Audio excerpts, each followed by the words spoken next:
Isang mapagpalang araw sa bawat isa. Welcome po sa ating FBC Sunday School o tinatawag din nating Bible class.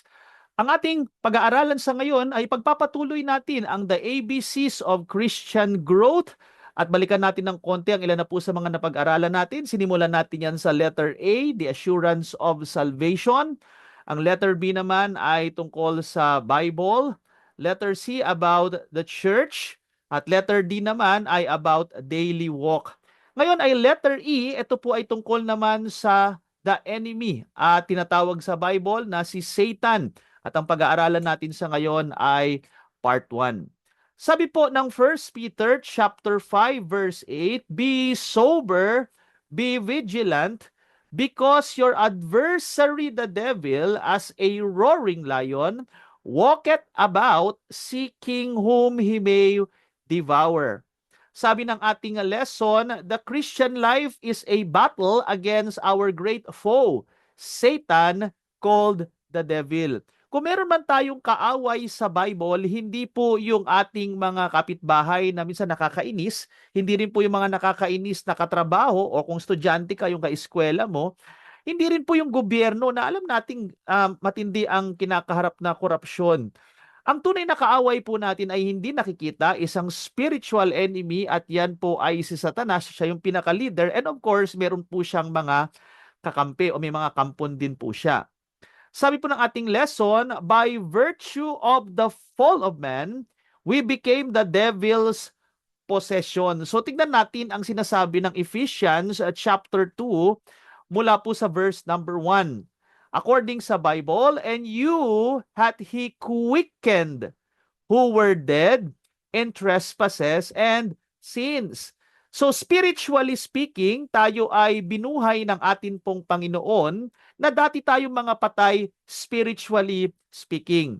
Sabi po ng verse number 2, wherein in time past ye, kausap niya po yung mga mananampalataya sa Efeso, na noon, at tayo rin, ganun din naman tayo nung hindi pa tayo mananampalataya, sabi ng Bible, in time past, ye walk according to the course of this world, according to the prince of the power of the air. Kaya tunay nga po na tayo ay, kumaga tayo po ay pagmamay-ari, no? Possession, devil's possession, na tayo po ay kumikilos ng hindi po ayon sa kalooban ng Diyos, kundi in favor sa gusto ni Satan dahil tayo nga po ay makasalanan pa, no? At yan po ay nagmula pa sa ating ninuno na mula kay Adan.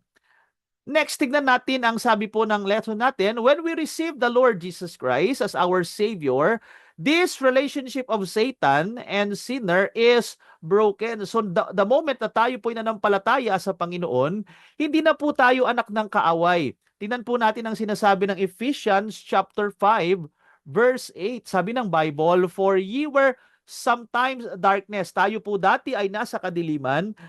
Spiritually speaking, tayo po ay anak ng mga diablo. Anak tayo ng diablo before, but now are ye light in the Lord, walk as children of light. So tayo ngayon ay anak na ng liwanag, tayo ngayon ay mananampalataya na, wala na po tayong connection or putol na ang ating ugnayan, ang ating connection kay Satanas. Kaya tayo po ay anak na ng ating pong kataas-taasang Diyos. The Bible tells us to resist Satan, fight him, give him no place in our lives. So tinuturo po ng banal na kasulatan na ang ating kaaway po ay ating i-resist, no? Siya po ay ating labanan. Wag na wag po natin siyang i-entertain sa atin pong buhay. Sabi nga po ng James chapter 4 verse 7, submit yourselves therefore to God. Anong sabi rito? Resist the devil and he will flee from you. Labanan ninyo ang diablo at tatakas siya sa inyo. So wag na wag nating entertain ang kaaway. And of course, paano natin paano po natin na-entertain ang kaaway? Siyempre, pag tayo ay gumagawa ng hindi kalooban ng Panginoon, ay napapahintulutan po natin ang diablo na manghimasok pa rin sa atin pong buhay. Kaya labanan po natin siya.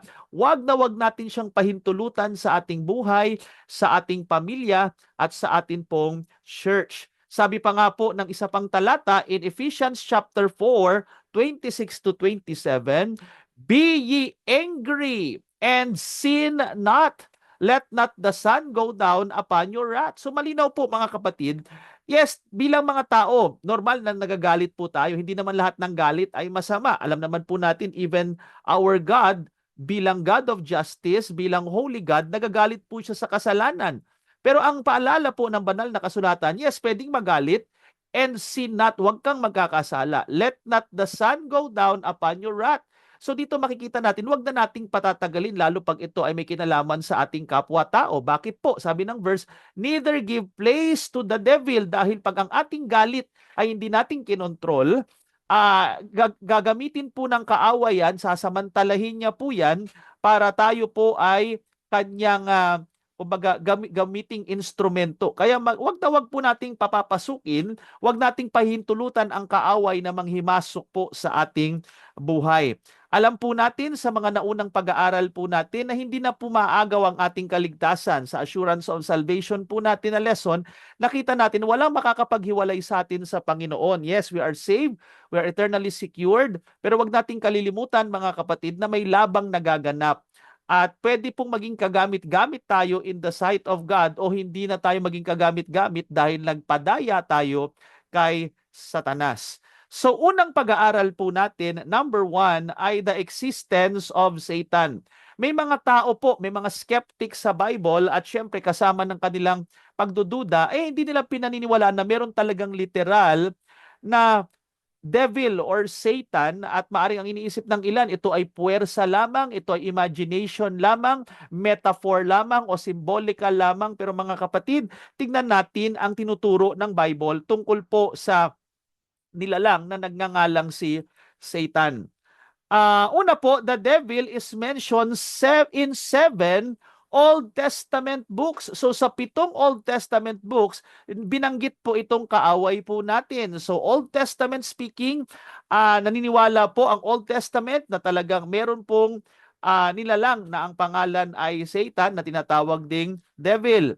Next, he is found in 19 New Testament books and is referred to by every New Testament writer. So makikita po natin na talagang even sa mga writer ng New Testament, kinikilala nila na ito pong nilalang na to ay nag-e-exist po talaga. Kaya hindi siya imagination, hindi siya katang-isip, hindi siya metaphor. Ganon din po ang Panginoong Yesus. Tingnan natin. He is mentioned by the Lord Jesus Christ.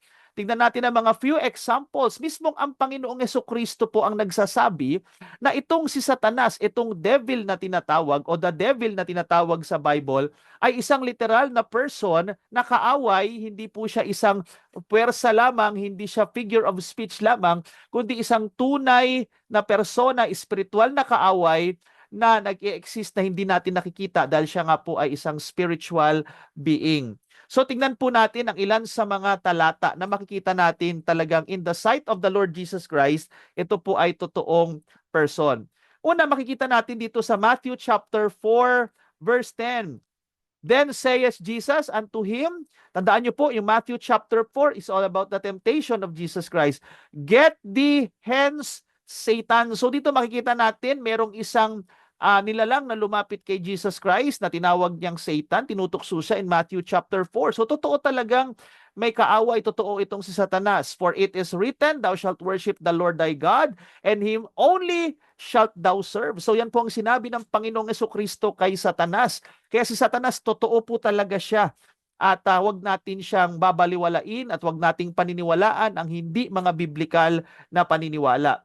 Makikita din natin in Matthew chapter 16 verse 23. Sabi ng Bible, but he turned and said unto Peter, tandaan niyo po sa pagkakataong ito si Peter ay kinokontrol ng kaaway. Anong sabi po ng Panginoon? Get thee behind me, Satan. So behind the scene, ito pong si Satanas ang nagbigay ng information kay Peter na ayaw ni Peter na itong si Jesus Christ ay makrucify sa cross. Pero hindi talaga in the spiritual realm, hindi po yan sariling kay Pedro yung information, kundi inilagay ng kaaway sa kanyang kaisipan. Kaya get thee behind me, Satan. Next po, makikita natin dito sa Matthew 25:41, then shall he say also unto them on the left hand, depart from me, ye cursed, into everlasting fire, prepared for the devil and his angels. So mapapansin natin sa Bible, merong devils,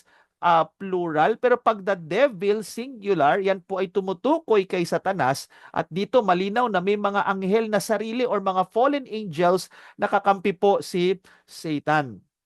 Next, in Luke chapter 10, verse 18, ayon po sa Panginoong Hesukristo, and he said unto them, I beheld Satan as lightning fall from heaven. So pinapaniwalaan na itong verse na to, ang tinutukoy ng ating Panginoong Hesukristo, ay ang pagbagsak ni Satanas mula po sa kalangitan.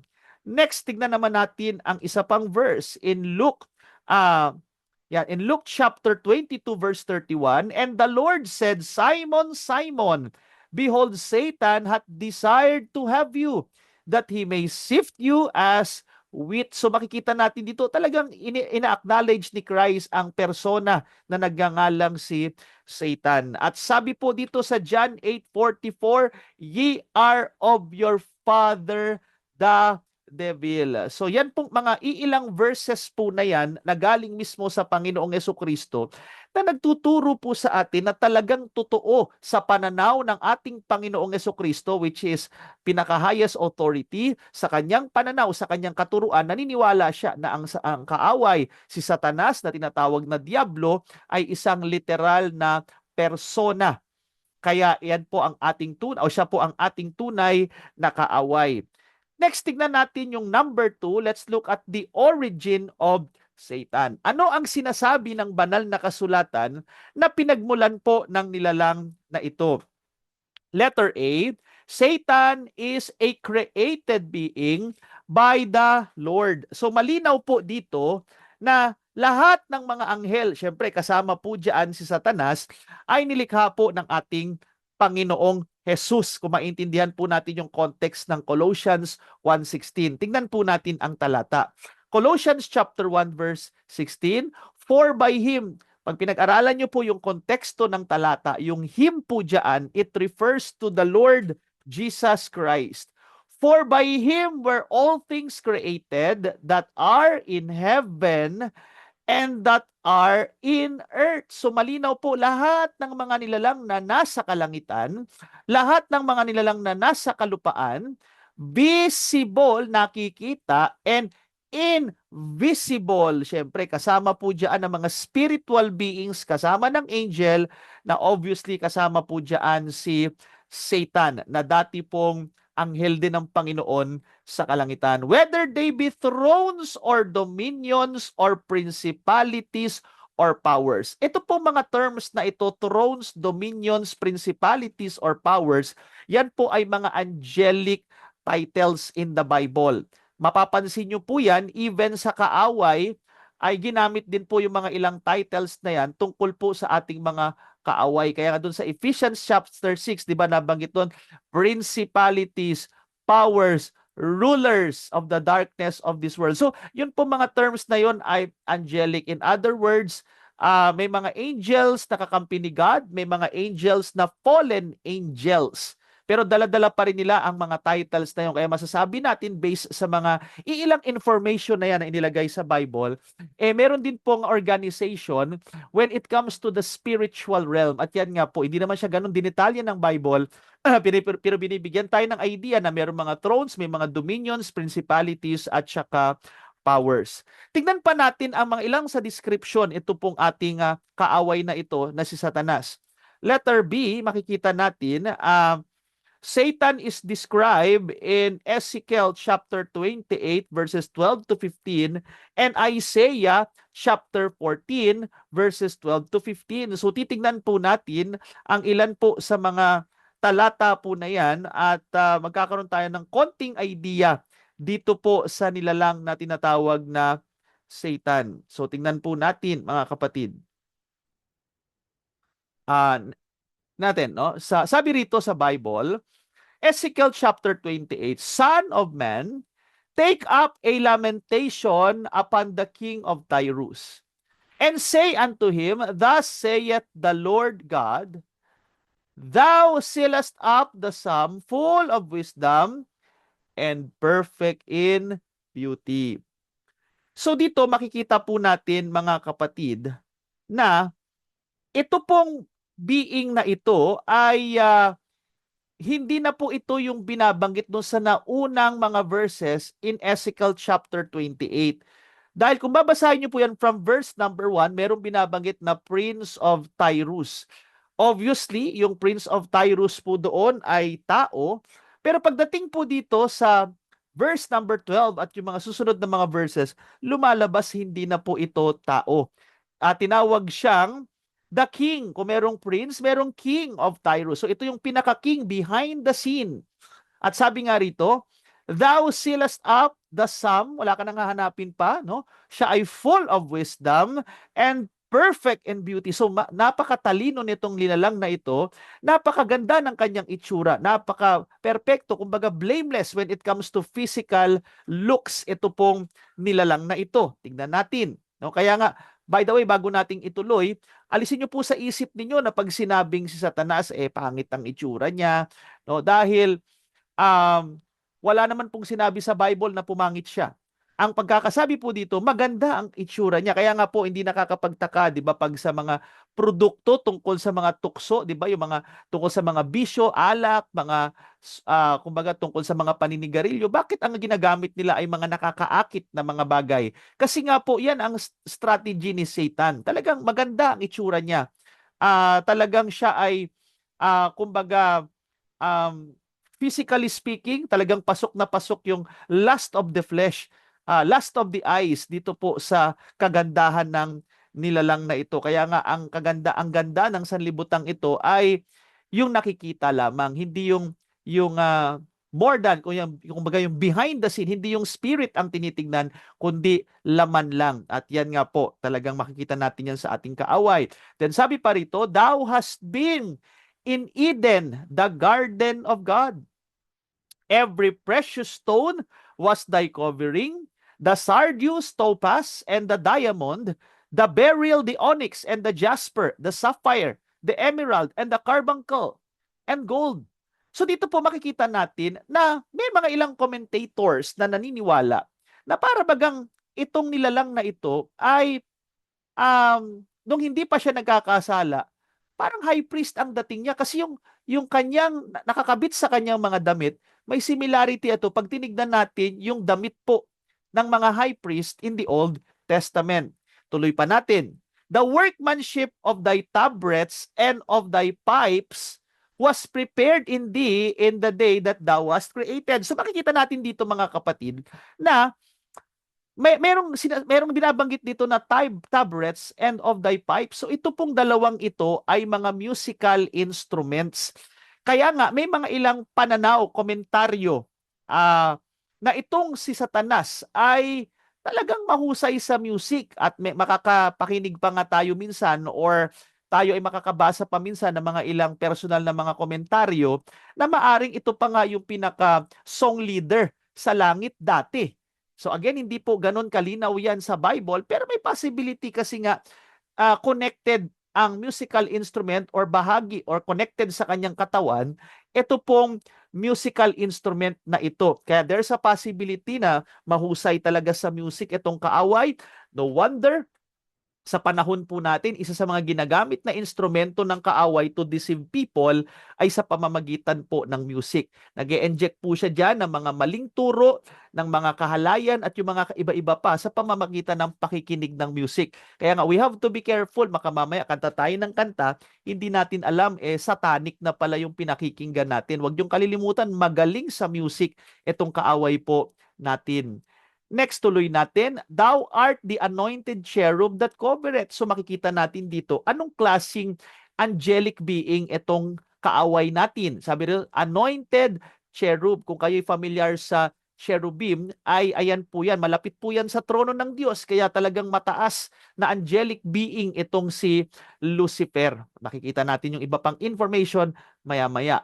Number 15, thou wast perfect in thy ways from the day that thou wast created. Napakaganda ng pagkakagawa sa kanya. Pero pansinin niyo po, till iniquity was found in thee. So ayan na po, halos wala ka nang hahanapin pa. Lahat ng hinahanap po, no? Na kay Lucifer na. Kaya lang hindi pa ho siya nakontento doon. Kaya nga nagkasala siya at makikita natin sa isa pang reference, no, in book of Isaiah, yung nangyari po, bakit nagkaroon siya ng iniquity? Till iniquity was found in thee. Tingnan natin yung Isaiah 14 mula verse 12. How art thou fallen from heaven, O Lucifer, son of the morning. So pag sinabi nating Lucifer, no, bearer of light or light bearer. Kaya ang ganda ng ibig sabihin ng kanyang pangalan. Kaya lang tuloy natin, how art thou cut down to the ground which didst weaken the nations. Tingnan natin pa, no? Ano ang nangyari sa damdamin ng nilalang na ito? For thou hast said in thine heart. So sa puso, sa kaloob-looban niya po. Kasi pag sinabing heart, yan yung inner person. Inner man. Sa atin pong mga tao. Sa kanila, inner person. No, thine heart. I will ascend into heaven. So mga kapatid, merong first, merong second, at merong third heaven. So ito pong nilalang na ito ay naghahangad na marating niya itong kataas-taasang langit na nandoon po ang Diyos. I will exalt my throne. Meron na siyang trono pero gusto niya, I will exalt my throne above the stars of God. By the way, pag sinabi nating stars of God, sa Book of Revelation, pinapaliwanag na ang stars ay isa po yan sa mga metaphor na ginagamit po sa mga angels or angelic beings. So itong si Satanas, yung kanyang authority o kanyang trono, gusto niyang higitan pa ang ibang mga anghel. I will sit also upon the mount of the congregation in the sides of the north. Pag sinabing north dito, hindi ito yung iniisip natin na north, east, southwest. Ito po ay upper, pataas, papuntang kalangitan. Next, I will ascend above the heights of the clouds. Yan, pag sinabi nating clouds, it speaks about the Shekinah glory of the Lord. Kaya nga pag nagpapakita ang Panginoon sa mga account kay Moses, makikita po natin yung clouds. It speaks about His glory.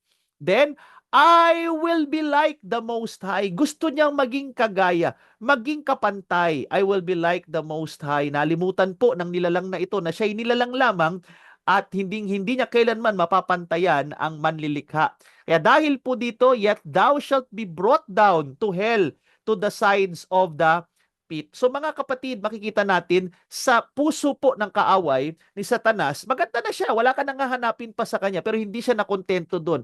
Hindi siya naging grateful kung ano siya, naghangad pa siya ng mas mataas pa kung ano yung binigay sa kanya ng Panginoon. Kaya mahalaga po na tayo ay maging kontento ano man ang ibinigay sa atin ng Panginoon. At lagi nating tatandaan, hindi tayo magiging Diyos kailan paman. No, hindi tayo magiging creator God. Tayo ay mga creation lamang at isa lang ang mag-glorify noon, ngayon at bukas.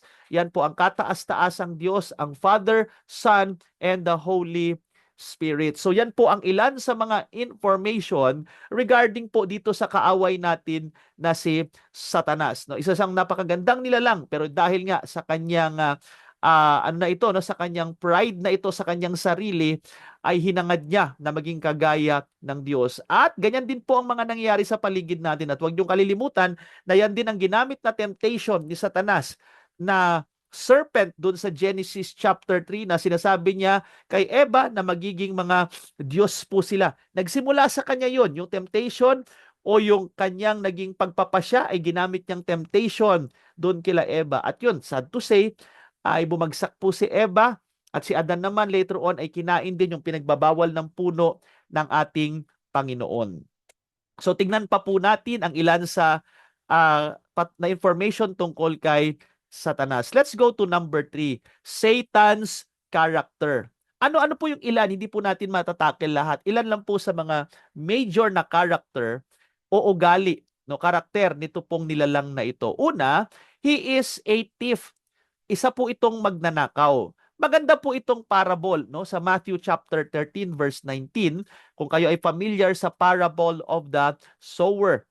At doon po sa seed na napunta sa wayside, 'di ba, makikita natin na ang ibon po ay kinuha yung seed na yon and pinaliwanag po dito sa verse 19 kung ano pong ibig sabihin ng ibon na yon. When anyone heareth the word of the kingdom and understandeth it not, yan yung napunta sa wayside, Then cometh the wicked one, yan po ay si Satanas, and catcheth away that which was sown in his heart.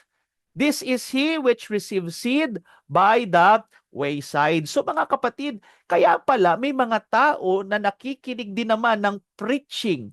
Nagbabasa rin naman ng Word of God pero hindi nila ito naiintindihan.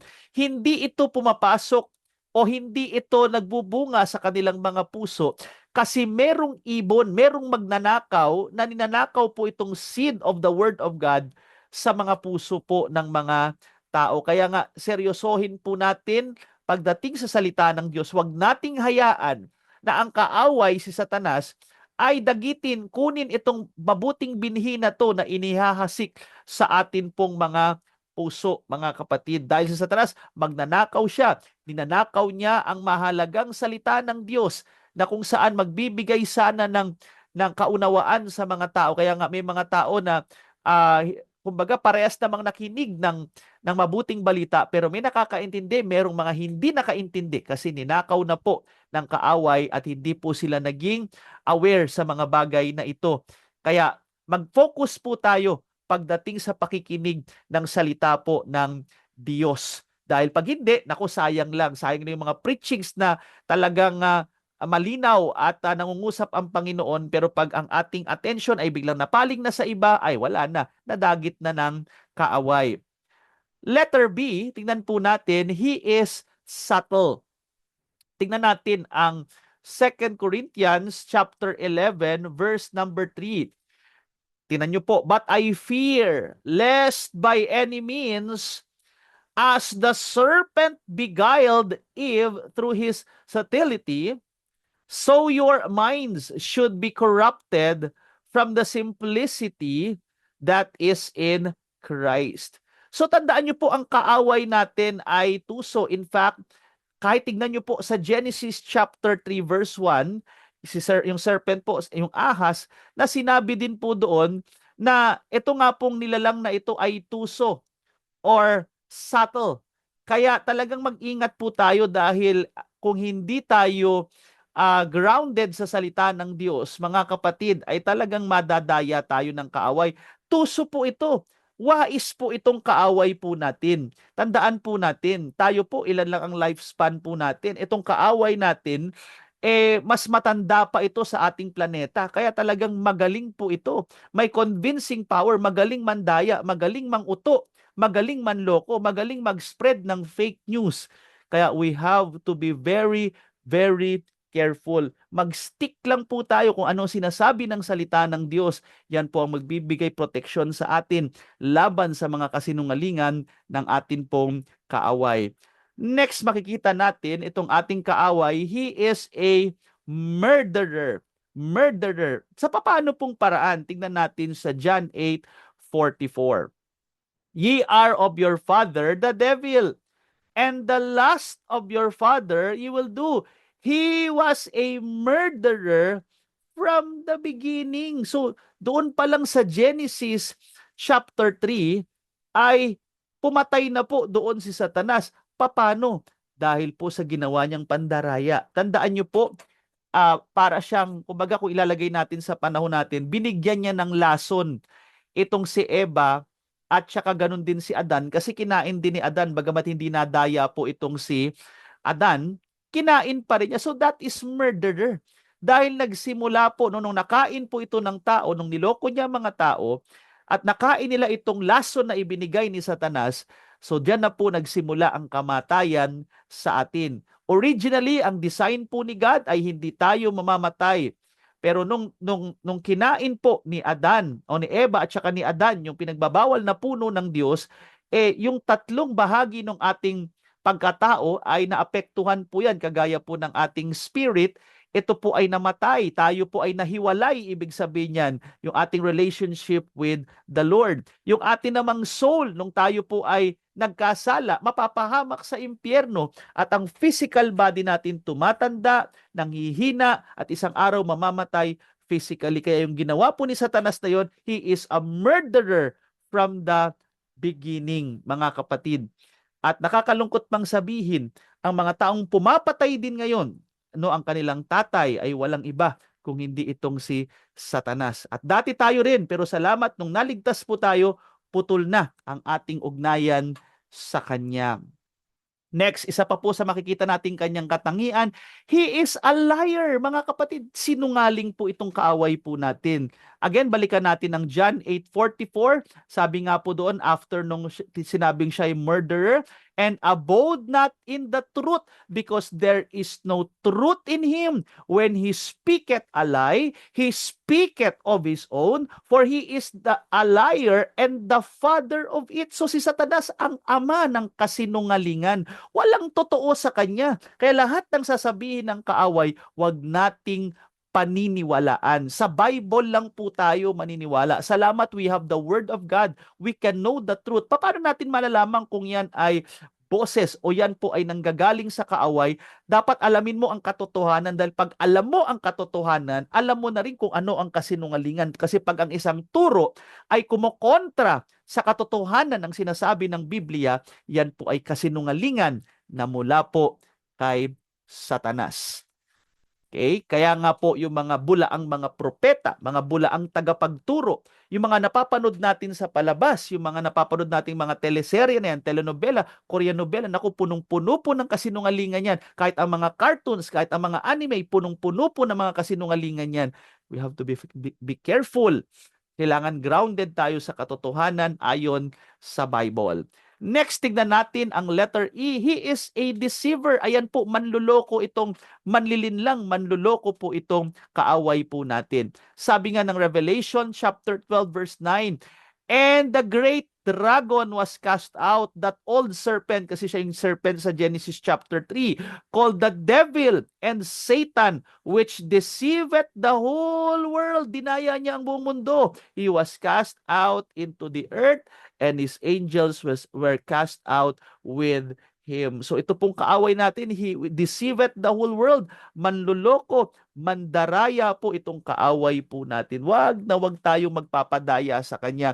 At salamat po dahil pinahintulutan ng Diyos na ang kanyang salita ay kanyang ingatan. Kaya nga po napakahalaga ng Word of God in every generation. Kaya nga sa bawat henerasyon, hindi nawala ang salita ng Diyos, kasi ito lang ang panlaban natin sa kasinungalingan, sa pandaraya na ginagawa po ng ating kaaway. At hanggang ngayon, ang dami pa ring mga nadadaya, ang dami pa ring mga naloloko. Dahil tuso nga, gaya ng isa sa mga katangian niya, tuso itong kaaway po natin. Kaya kailangan ng strong discernment pagdating po sa mga bagay na ito. So hanggang dito lang po muna ang ating pag-aaral. Itutuloy na lang po natin sa next video. Tuloy-tuloy lang din po tayo sa paglago ayon po sa biyaya ng ating Panginoon. God bless you.